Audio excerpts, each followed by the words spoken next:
মুহাম্মদুর রাসূলুল্লাহ সাল্লাল্লাহু আলাইহি ওয়াসাল্লামকে একজন জিজ্ঞেস করেছেন, হুজুর আপনি নবী হইলেন কবে? রাসূল বলেছেন, কুনতু নাবিয়্যান ওয়াল আদামু বাইনাল মা'i ওয়াত তিন। আমি তখনও নবী ছিলাম যখন আদম আলাইহিস সালাম পানি আর মাটিতে মিশ্রিত অবস্থায় ছিলেন। জিবরাইল আমিন এসে একদিন রাসূলকে জিজ্ঞেস করতেছেন, হুজুর আপনার বয়স কত? রাসূলুল্লাহ সাল্লাল্লাহু আলাইহি ওয়াসাল্লাম জিবরাইলকে জিজ্ঞেস করতেছে, জিবরাইল আমার বয়স পরে বলবো, আগে বলো তোমার বয়স কত? আগে বলো তোমার বয়স কত? জিবরাইল আমিন, হুজুর আমার ডেট অফ বার্থ জানা নাই। বুঝেন নাই?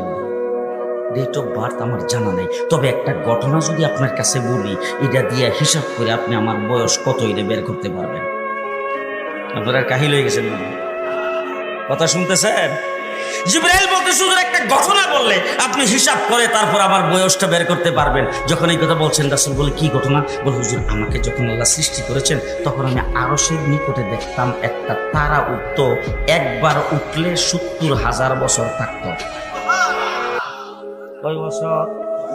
৭০,০০০ বছর। এরপরে যখন অস্ত যাইতো ৭০,০০০ বছর পর্যন্ত চলে যেত, আবার যখন উঠতো ৭০,০০০ বছর থাকতো।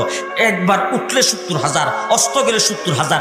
এইভাবে তারাটা উঠতে আর অস্ত যাইতে আমি ৭২,০০০ বার দেখছি।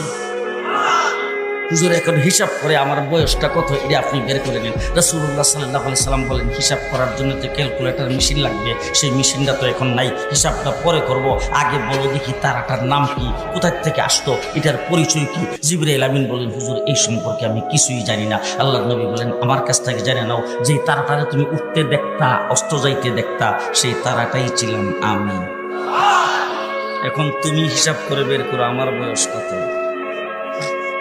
রাসূল বলছেন, আব্বালু মা খালাকাল্লাহু নূরি, আর এক রাওয়ায়াতে বলছেন, আব্বালু মা খালাকাল্লাহু রূহি।